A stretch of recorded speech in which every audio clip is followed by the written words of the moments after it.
और कुछ? सब राजस्थान से हो? अरे बताओ तो, सब राजस्थान से हो? एक तरफ से आवाज आ रही लवर्स से। किसी ने सुना है क्या ढोला मारू की कहानी? ये लवर्स वाली बात है ना, ये मैं जरा आपसे बात चल जाएगी। ये मेरे की सहयोग है, पर बता दूंगी ढोला मारू की कहानी। लव स्टोरी एक सुनोगा? अरे लव स्टोरी सुननी है क्या? हमारे राजा भाई है वो सुनाएंगे, मारो चल पे फिर तो मैं पूछ लूं। ना सुना। ठीक है, तो ढोला और मारू के बारे में बता रही हूँ। ढोला क्या छोड़ था? दो थोड़ी मन की मन ले ले जाओ। ये दोनों एक थे राजा और रानी। इनकी जो लव स्टोरी है उसके बारे में है। और आगे आगे आते आते लोगों ने संस्कृति खराब करके पिंडियों का नाम रख दिया ढोला मारू। तो जो ढोला थे ना, वो तो थे नरवर के राजकुमार, और मारू थी पुंगल की राजकुमारी। और ढोला और मारू जब वो छोटे थे तो उनके जो मम्मी पापा होते हैं ना, वो आए थे पुष्कर के मेले में नहाने के लिए। तो वहां पे वो दोनों आपस में मिले, उन दोनों की फैमिली, उन्होंने डिसाइड किया कि इन दोनों बच्चों का शादी करवा देते हैं। उस टाइम पे जो मारू थी ना, वो 1.5 साल की थी, और ढोला था वो 2.5 साल का था। अब दोनों की बचपन में होगी शादी। और शादी के बाद राजस्थान में क्या करते हैं, बच्चों की शादी करा के मुखलावा नहीं करते। तो उनका मुखलावा बोले कि बाद में करेंगे जब बड़े हो जाएंगे।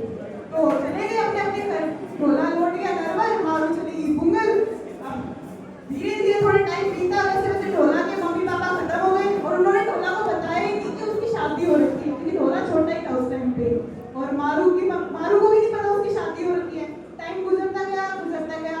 अब जो ढोला था उसने टाइम के साथ शादी कर ली एक मालवण नाम की राजकुमारी से।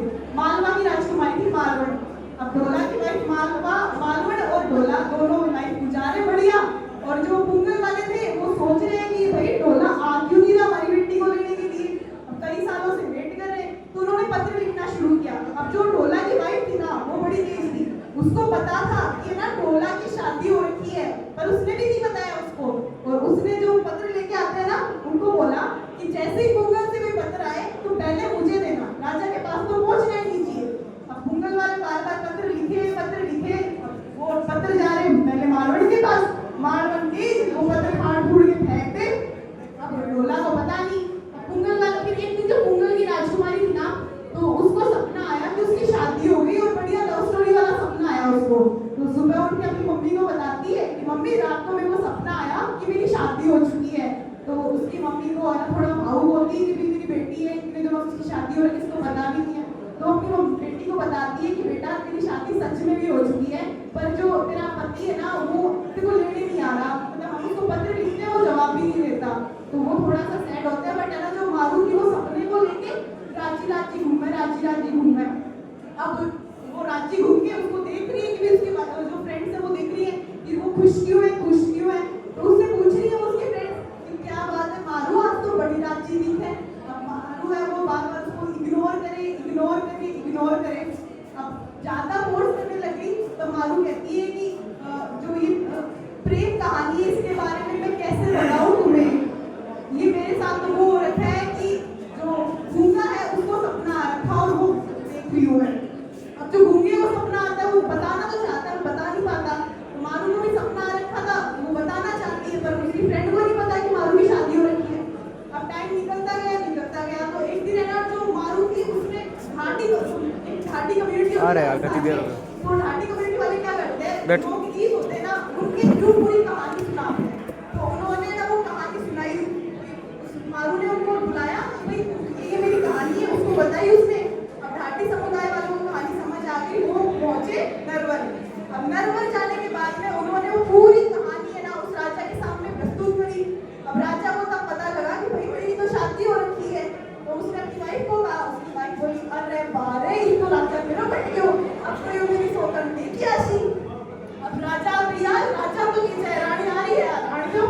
तो बार बार वो अपनी मारवाड़ी को बोलते हैं कि अब मेरे को लेके आनी चाहिए, मेरी शादी हो रखी, मेरी वाइफ है। तो मारवाड़ी कहती है कि ना अब तो गर्मी बढ़ रही है, और जो पुंगल बाड़मेर साइड पड़ता है, बीकानेर बाड़मेर साइड, उधर और भी गर्मी होगी, तो थोड़े दिनों बाद ले आना।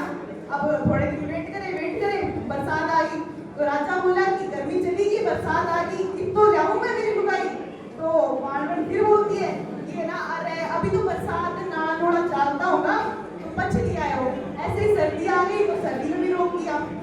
बहुत टाइम से रोक रहा तो राजा सोच रहा हाँ तो मना करेगी, पर राजा बोले कि मैं तो लाची मानूंगा भी नहीं। तो एक दिन वो मालवण सो रही थी तो राजा रात को निकल गया लेने के लिए।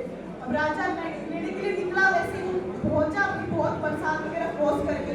जो नरवर है वो मध्य प्रदेश साइड कहीं पे पड़ता है, तो वहां से ना उसको बीकानेर पहुंचने में काफी टाइम लग गया था। बीकानेर पहुंचा तब तक है ना वो राजी हुए मारू वाले की, हाँ अब तो हमारा जवाई आया है मारू को लेने के लिए। और जब मारू को उसने देखा तो उसको लव एट फर्स्ट साइट भी हो गया, उसको देखे कि मारू बहुत सुंदर राजकुमारी थी। और जहाँ तक हमने इतिहास पढ़ा हमारे राजस्थान की सारी राजकुमारियां बहुत सुंदर और बहुत ही वीर रही है। अब सारा बारात गई, खाना पीना हुआ, वो अपनी मारू को लेके आया। अब वो मारू किस पे लेके आया, ऊँट पे लेके आ रहा था। और जब वो वापस लाया तो मार्केट में बहुत सारे जाल बिछाए थे, हमले भी हुए, बचा बुझू के उसको वो लास्ट में लेके आया अपने साथ और अपनी पूरी हैप्पी लाइफ बिताई इसने मारू के साथ में। तो जो अब अपन चेंज करते हैं ना इससे कि ढोला मारू पिंडियों का नाम है, ढोला मारू पिंडिया नहीं है, संस्कृति को खराब हमने खुद कर दिया। ढोला मारू हमारे राजस्थान की एक फेमस कहानी है, लव स्टोरी है, जो इतिहास में आज तक बहुत ही गौरवयुक्त तरीके से पढ़ाई जाती है और हम पढ़ते भी हैं उसे। खाली डोला मारू मारेंगे सभी मारो। हाँ तो समझ आएगी बात, पढ़े पता राजस्थान में रहेगी इतिहास हाँ, आप एक प्रेम कहानी बताओ, अपने लेटर की बात है। ये हमारे 11वीं क्लास में एक बायोलॉजी का टीचर है, तेजी नाम का। मैं कोई गाना गा रहा था,